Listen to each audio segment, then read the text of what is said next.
আর বন্ধুরা আজকে স্বপ্নের রান্নাঘরে আমি তোমাদের সঙ্গে শেয়ার করবো কাল্লা দিয়ে বেগুন দিয়ে মাছের মাথা দিয়ে চচ্চড়ি। এই যে নিয়ে নিয়েছি মাছের মাথাকে ভেজে নিয়েছি। এই যে কাল্লা আর এই যে বেগুনগুলো সব এখন আমি কেটে নেবো।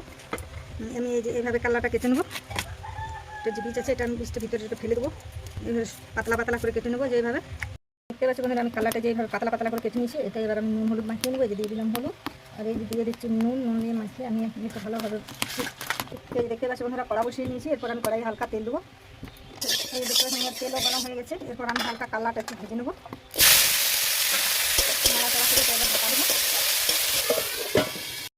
বেগুনটা আমি এই যেভাবে ডুমু কেটে নিয়েছি, আমি ওই কাল্লার মতো এটা তো নুন হলুদ মাখিয়ে নেবো।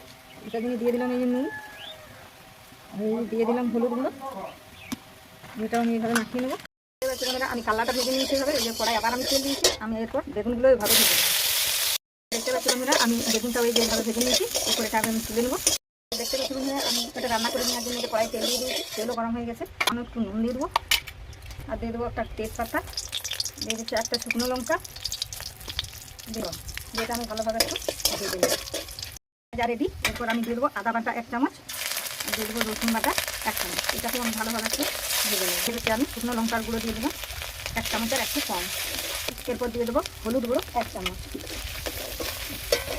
দিয়ে ভাজি মশলা ভাজা হয়ে গেছে। এরপর দিয়ে দেবো আমি টমেটো কুচি। বন্ধুরা পেঁয়াজটা আমি আগে দিইনি, কারণ এই যে আমার পেঁয়াজ বাটা দেবো, তাই আমি এই যে পেঁয়াজ বাটাটা এখন দিয়ে দিলাম। এই যে দেখতে পাচ্ছি বন্ধুরা আমার মশলা রেডি হয়ে গেছে। এরপর আমি দিয়ে দেবো খসলা বাটা। এই যে খসলা বেছে নিয়েছি, খসলা বাটা দিয়ে দেবো আমি 2 চামচ। যেটাকেও আমি ভালোভাবে একটু ভেজে নেব। এই যে দেখতে পাচ্ছি খসলা বাটা জলটা ধোয়া জল একটু দিয়ে দেবো।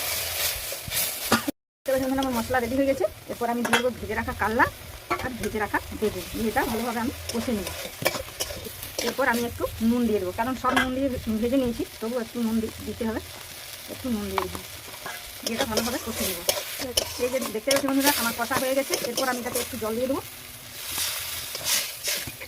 এইদিকে আমি এই মাছের মাথাকে একটু ছোটো ছোটো টুকরো করে নেবো খুন্তির সাহায্যে চেপে চেপে। দেখতে পাচ্ছি বন্ধুরা কাল্লা বেগুন ফুটে গেছে।